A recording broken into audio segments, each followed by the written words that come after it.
Bonjour à toutes et tous. Déjà, je suis ravi d'être parmi vous pour partager ce regard sur l'innovation.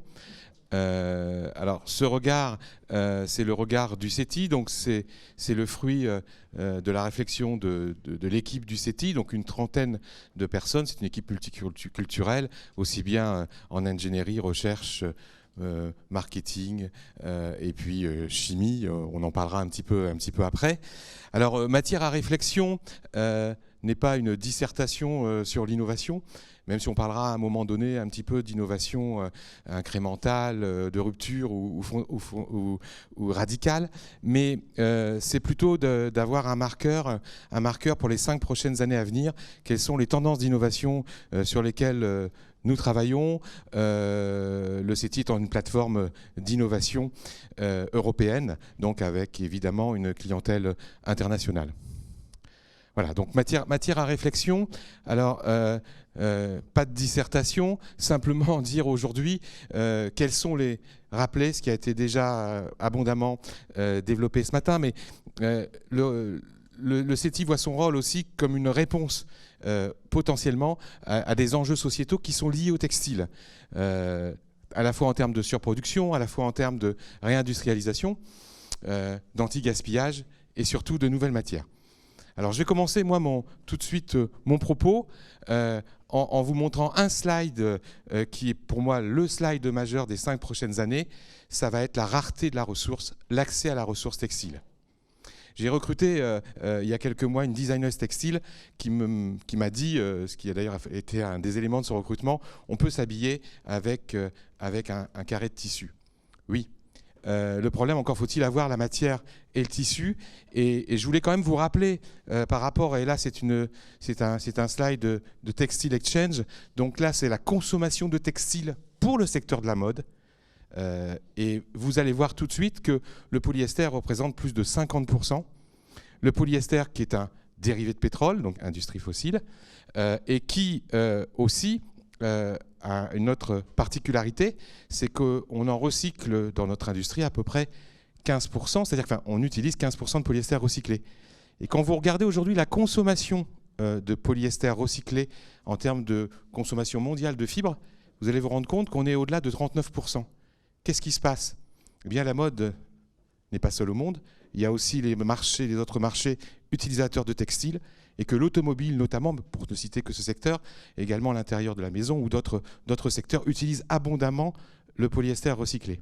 D'ailleurs, polyester recyclé qui vient de bouteilles. En gros, on recycle les déchets d'une autre industrie. Rappelons quand même qu'on a 350 000 tonnes de déchets post-consumer, je ne compte pas là encore en plus les invendus, et que peut-être on aurait un autre gisement à valoriser, ça serait le polyester provenant de textile, on va y revenir après. Je voulais refaire aussi un petit peu, pardon, je reviens en arrière, je reviens, excusez-moi, je voulais voilà, merci, je voulais continuer sur cet enjeu de matière, refaire un petit focus aussi sur les 14% qui sont indiqués comme étant autres fibres. En fait, c'est parce que je n'ai pas voulu changer le graphe qui est publié. Dans les 14%, la majorité, c'est du polyamide. Donc polyamide, encore une fibre dérivée du pétrole. Donc 15% seulement d'utilisation du polyester recyclé, 1% dans notre industrie du polyester biosourcé. On reviendra après sur cette notion de biomasse, de biosourcé. Et puis, évidemment, les 23% représentés par le coton dont on sait aujourd'hui que cette ressource est problématique. Sur 25 millions de tonnes de coton, il n'y en a qu'1 million de coton dit bio certifié. Et ce coton bio pose un autre souci, c'est quand même la consommation d'eau, même s'il est cultivé sans pesticides. Donc, un vrai enjeu sur le coton, et en particulier sur le recyclage du coton qui est encore mineur aujourd'hui. Et je voulais insister aussi sur le troisième type de fibres, les fibres artificielles. Pourquoi je vous parle des fibres artificielles, notamment développées par Lenzing des Autrichiens? C'est que là, on travaille sur la biomasse. Alors Lenzing travaille sur le bois, Donc attention à la déforestation, hein, ce n'est pas non plus la panacée. Et créer des fibres artificielles, c'est faire de la chimie.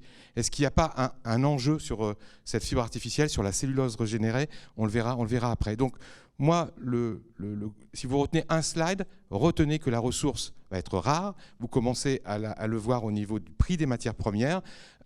Certes, on est revenu à un cours ancien du coton, mais sur l'ensemble des matières, on va avoir une problématique aujourd'hui d'approvisionnement et donc de coût. Alors, la solution, elle pourrait venir des fibres biosourcées, notamment pour le polyester et le polyamide. Et je vous ai mis 3 images qui montrent aussi les initiatives qu'on a eues depuis 2015, donc 6 ans. Le polyester biosourcé à base d'écorce de betterave, c'est une vraie bonne idée, très peu utilisée dans l'industrie de la mode. Par contre, c'est un produit qui est, en termes de coût, accessible. Le problème, c'est que où est l'industrie de ce polyester biosourcé? Alors que c'est l'industrie européenne, notamment les Hollandais, les Français, qui ont développé ce polyester biosourcé. Aujourd'hui, le premier acteur mondial, c'est l'Indonésie, qui a massivement industrialisé sur cette fibre biosourcée. Donc il faudra aussi regarder où est le sourcing. Et puis aussi, le deuxième point, c'est que la puissance indonésienne sur ce fameux PLA, polyester biosourcé, elle vient aussi qu'ils rachètent des entreprises en Europe pour produire du polyester biosourcé, notamment aussi l'entreprise Trevira qui est en Allemagne, qui est connue. Hein. Deuxième point, le polyamide biosourcé à base d'huile de ricin. Voilà une ressource intéressante, c'est un brevet français, Arkema. Nous sommes leaders au monde sur ce polyamide biosourcé, pas utilisé dans la mode. Pourquoi? Il faudra se poser un certain nombre de questions. Attention, quand même, l'huile de ricin, le pays producteur, c'est l'Inde. Donc ça veut dire qu'à un moment donné, l'usine qui a été implantée par Arkema est en Inde et qu'il faut évidemment acheminer cette ressource en Europe si on veut penser local.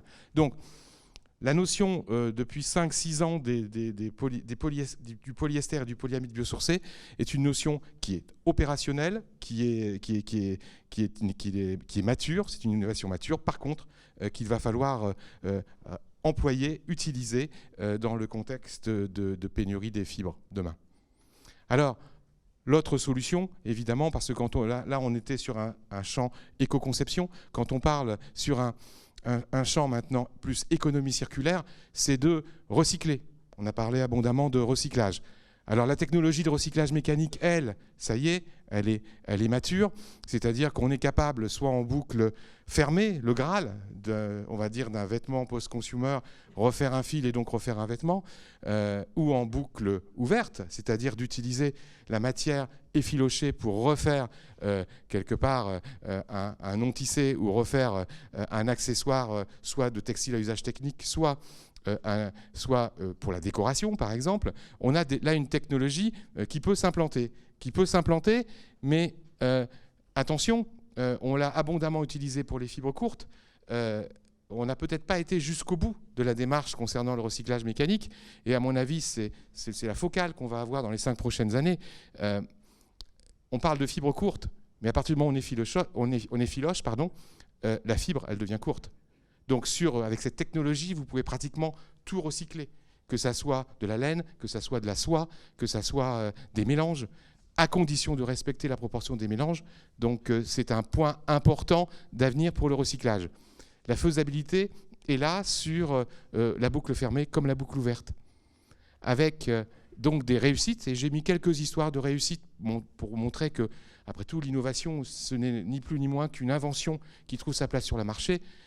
J'ai mélangé un petit peu des sujets comme la chaussure Adidas en polyuréthane, donc matière synthétique qui se recycle 10 fois, comme le t-shirt Okaidi, là c'est la version de cette année pour la planète, qui est à 60% en coton recyclé et 40% en coton vierge GOTS africain, comme le pantalon de Decathlon Soloniac qui est en polyester recyclé et coton recyclé, comme la veste Sebovette en vêtements d'image qui est aussi en polyester et coton recyclé.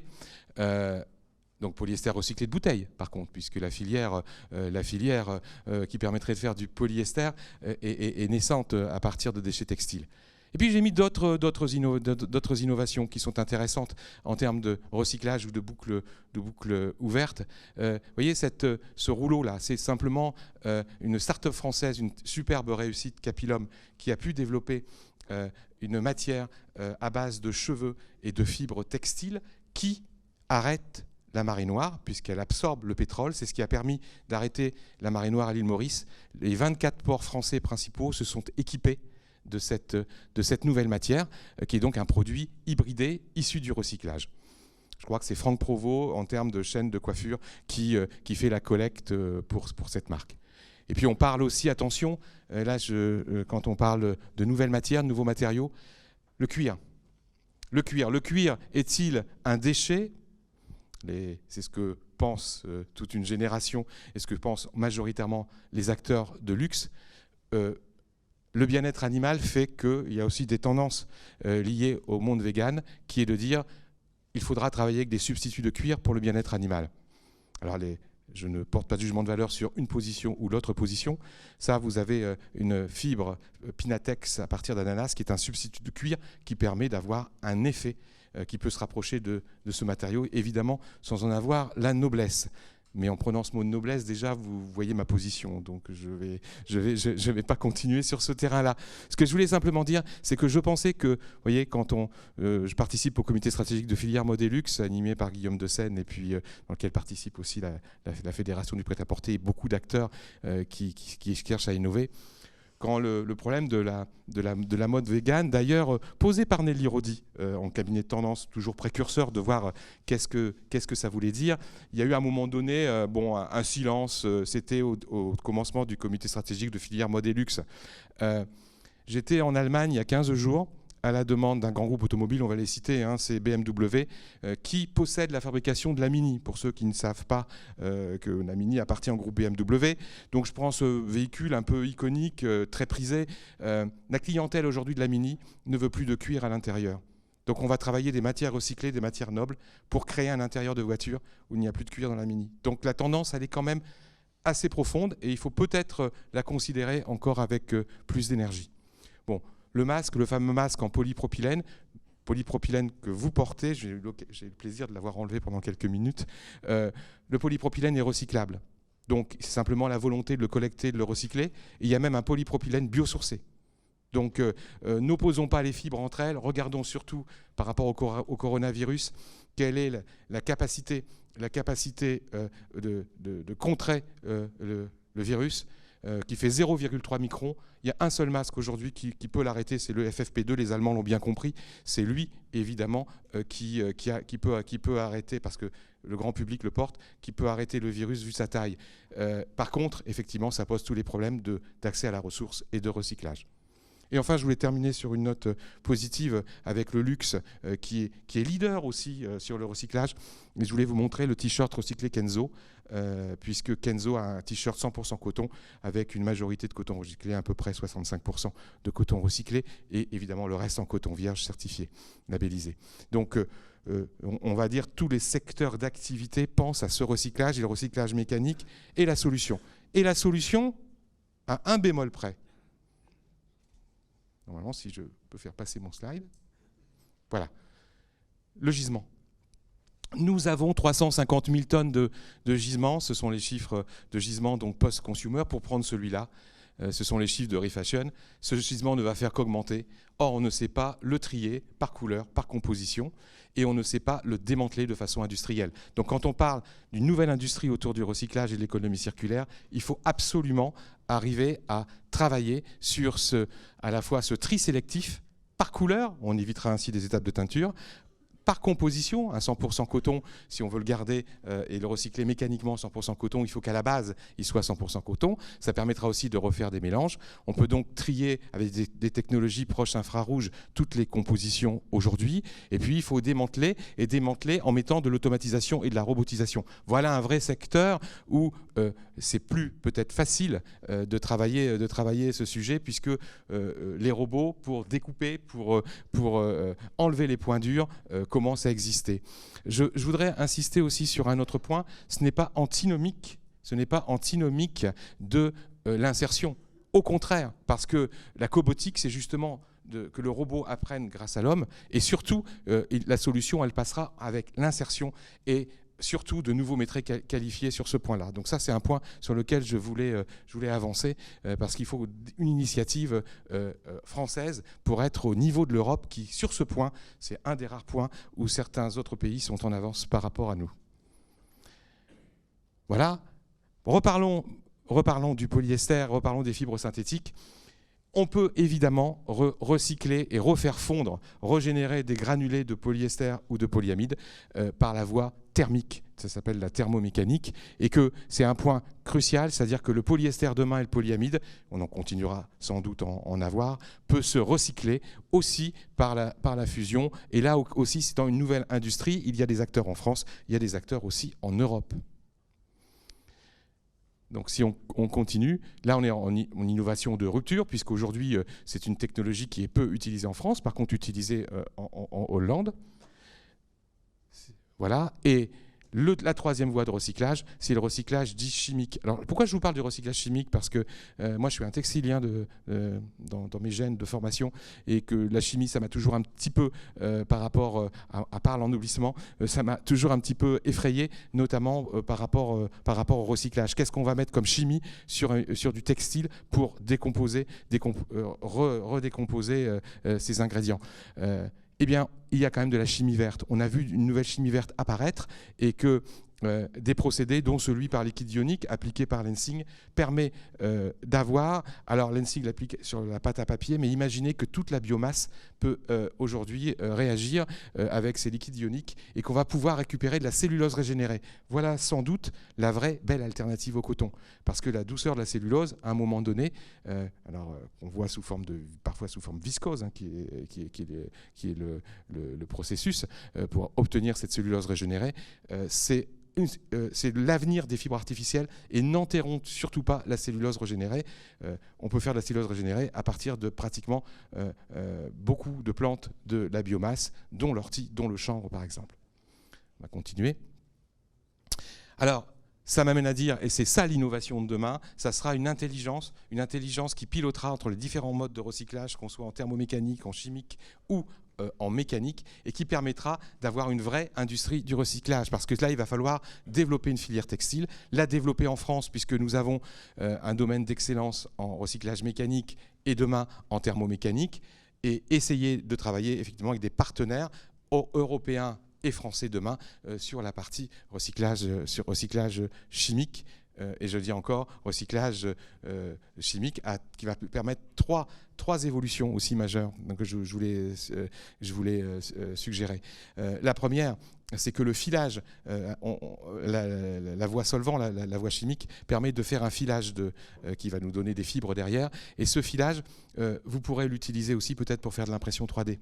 C'est-à-dire que vous savez qu'il n'existe que 3 types de structures textiles. Le tissage, donc avec le chêne et trame, le tricot avec un liage et une boucle, et puis le non tissé où il y a des fibres dispersées aléatoirement. Avec une cellulose régénérée, vous pourrez l'imprimer en 3D, ce qui va offrir des perspectives peut-être d'une 3e structure textile pour nos créateurs. Donc, maintenant, ça, c'est la partie matière. Si j'ai voulu parler de ces matières, c'est parce que pour moi, c'est un élément important. Là, je vais sortir aussi un graphe de McKinsey, parce que c'est très tendance de sortir McKinsey, donc j'en sors un. C'est un diagramme qui date d'il y a 4-5 ans, et qui montre, qui a été fait pour une étude pour les industriels allemands. Donc j'ai trouvé, en visitant une entreprise en Allemagne il y a 4 ans, ce rapport McKinsey qui montre que derrière une matière locale, qu'elle soit issue de la biomasse, qu'elle soit issue du recyclage, la boucle vertueuse, c'est de continuer d'avoir une production locale et une distribution locale raisonnée. Pourquoi? Parce que vous avez une matière qui est générée localement. Donc pourquoi arrêter à un moment donné cette boucle et pourquoi renvoyer de la matière régénérée ou recyclée dans un sourcing plus lointain. Donc, l'idée, c'est comment travailler cette distribution raisonnée avec une production donc aussi raisonnée et locale. Après tout ce qui a été dit au niveau des entrepreneurs tout à l'heure, on se rend compte aussi des difficultés que ça va générer en termes de structure, de prix notamment, et de marge in fine. Nous croyons et nous expérimentons aujourd'hui avec plusieurs marques un modèle local à échelle industrielle. On n'est pas sur des petits volumes, à échelle industrielle, à la demande. C'est-à-dire comment on va organiser. Et vous voyez, j'ai mis le mot design sur ce slide partout, parce que tout est affaire de design. Aussi bien le design de la demande, qu'est-ce qu'on va mettre dans les magasins ou sur le site web de disponible dans 6 à 8 semaines, alors qu'on sait très bien qu'on n'a pas l'article, mais que la concurrence l'a et qu'il se vendra sans solde et sans dépréciation. C'est le vrai enjeu du design de la demande. Derrière, je pense qu'il faut qu'en termes d'innovation, et on voit les marques qui vont se réapproprier le design textile, qui aujourd'hui est réservé aux fabricants, mais la CAO textile permet de créer très vite des matières avec des partenaires locaux. Après, on verra aussi ce qu'on entend par local. Est-ce que c'est un local France? Est-ce que c'est un local Europe? Est-ce que c'est un local euro-méditerranéen, voire plus? Ça va être une question de savoir-faire et de ressources. Donc le design textile, nous croyons aujourd'hui dans toute la digitalisation des matières, mais aussi dans une digitalisation comportementale qui permette après de faire un design de la forme en modélisme, et puis ensuite, évidemment, de designer industriellement quelle va être la cellule flexible qui va permettre de produire en circuit ultra court ce qu'on aura conçu sur le plan local. Je continue, le design de la demande, c'est analyser les ventes, des ruptures, c'est classique, mais combien de marques le font régulièrement et de façon structurée? C'est analyser la concurrence avec des outils digitaux qui permettent d'analyser la concurrence. Et puis, c'est aussi une équation que j'ai appelée éconologique, c'est-à-dire qu'il n'y a pas que l'équation économique où on va dire, facile, que grâce à une marge de sortie sans solde, sans dépréciation, eh bien, on va compenser une partie de la marge d'entrée. On ne compense pas toujours toute la marge d'entrée, et il y a le paramètre environnemental lié au cycle de vie du produit qui va venir, le coût carbone notamment, qu'il faut intégrer dans ces matrices décisionnelles. C'est ça le design de la demande, c'est aller jusqu'à un go ou no go de la relocalisation en fonction aussi du tissu industriel. Voilà. Le design textile, c'est recréer des matières, que ce soit des tricots, que ce soit des tissus en digital, mais ça veut dire être capable de maîtriser cette technologie de liage ou de tissage, de maîtriser la couleur, la permanence de la couleur, de toute la chaîne coloristique entre le créatif jusqu'à l'usine, ce qui n'est pas une mince affaire, et puis derrière de maîtriser le comportement des matières. C'est également le design de la forme. Donc design de la forme, c'est-à-dire qu'une matière digitalisée s'applique sur un avatar. Là, il faut qu'on étudie toutes les solutions, à la fois les solutions de communication et les solutions entre services, entre départements, entre les modélistes, les stylistes et les industriels, mais aussi des solutions qui permettent de faire la mise au point du produit et qui permettent derrière de produire. Donc cette modélisation virtuelle s'appuie sur plusieurs outils, ça permet de valider des styles et des fits, ça permet aussi de créer un showroom virtuel. Donc ça, c'est une évolution qui est déjà mature. Le showroom virtuel, c'est un peu plus compliqué, mais sur la partie modélisme 3D, je n'ai jamais compris pourquoi, alors que ces solutions existent depuis à peu près 12 ans en France, on en soit à quelques acteurs utilisant le modélisme 3D. Mais c'est vrai que là, il y a peut-être un petit focus formation à faire, puisque dans toutes les écoles, on forme en 2D. Donc comment, après, avoir les ressources humaines en 3D? Le design industriel, redécouvrir la valeur d'un produit, c'est tout bête, c'est de l'analyse de la valeur. Si je change un col, si je change une poche, qu'est-ce que ça va me donner sur ma structure de prix de revient? Parce qu'on ne peut pas parler relocalisation sans réindustrialisation, c'est ce que j'ai dit au départ, mais on ne peut pas parler non plus relocalisation sans maîtrise du prix de revient. Or, quand on achète un produit fini en sourcing lointain, comment on redécompose, comment on analyse la valeur, que ce soit au niveau de la forme ou que ce soit au niveau des matières. Et ça, c'est tout l'enjeu des marques demain, de remaîtriser à leur niveau cette industrialisation. Voilà, pour pouvoir après designer la production. Évidemment, ça passe par un acte de coupe digitale. On parle de robotisation. Voilà la coupe qui est entièrement robotisée. La confection, c'est plus compliqué, sauf sur certains produits avec standardisation de certaines opérations. Et plus on va être créatif, plus on va être diversifié, moins l'automatisation va être pertinente. Par contre, qui réfléchit aujourd'hui sur l'automatisation, les transferts, notamment, j'ai vu une usine fonctionner avec des véhicules autonomes qui emmènent les pièces de tissu au robot de coupe et qui emmènent après les pièces découpées sans intervention humaine. Voilà une vraie robotisation efficiente, parce qu'on sait que sur ces sections amont, c'est là où se joue à la fois la qualité et le prix de revient. Voilà, donc la réindustrialisation, clé du succès, ça veut dire aussi utiliser le digital pour communiquer à la fois sur tous ces enjeux au niveau des marques. Ne nous trompons pas, aujourd'hui, sur toute cette phase digitale d'automatisation et d'optimisation, on va dire, des process. C'est la marque, parce qu'elle est en face du consommateur, qui a le pouvoir de changer. Donc ça passe par une culture de marque différente, une évolution qui est pas uniquement dans j'ai envie ou je vais changer de modèle de revenu. Le problème, c'est comment on va le faire, avec quelle structure, quel staffing, et comment on va communiquer avec un écosystème, grâce au digital bien sûr, mais un écosystème industriel local, à quel moment et comment on va partager les enjeux. La vraie innovation, elle est sur le process demain pour permettre une réindustrialisation qui soit clé du succès.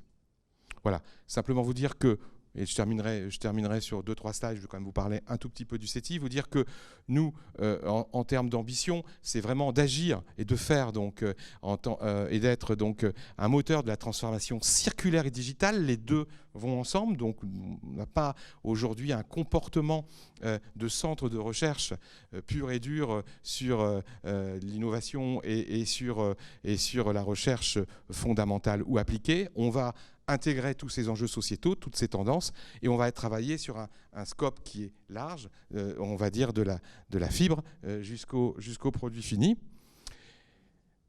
Cette trajectoire, elle est depuis maintenant 2014, où entre nos 3 domaines d'activité, c'est-à-dire la partie mode qui représente aujourd'hui, mode, sport, luxe, 60% des projets d'innovation du CETI, la santé, 25%, les textiles à usage technique, le reste, et au travers de cette conjonction, on va dire, d'idées innovantes, mais appliquées au prototypage et à la réalisation de micro-séries pour les tester, tant au niveau du consommateur qu'en B2B, on a des innovations qui passent d'un domaine de la santé, du textile à usage technique, à celui de la mode, du sport et du luxe. L'innovation, elle est transverse, notamment parce que l'utilisation des matières est transverse.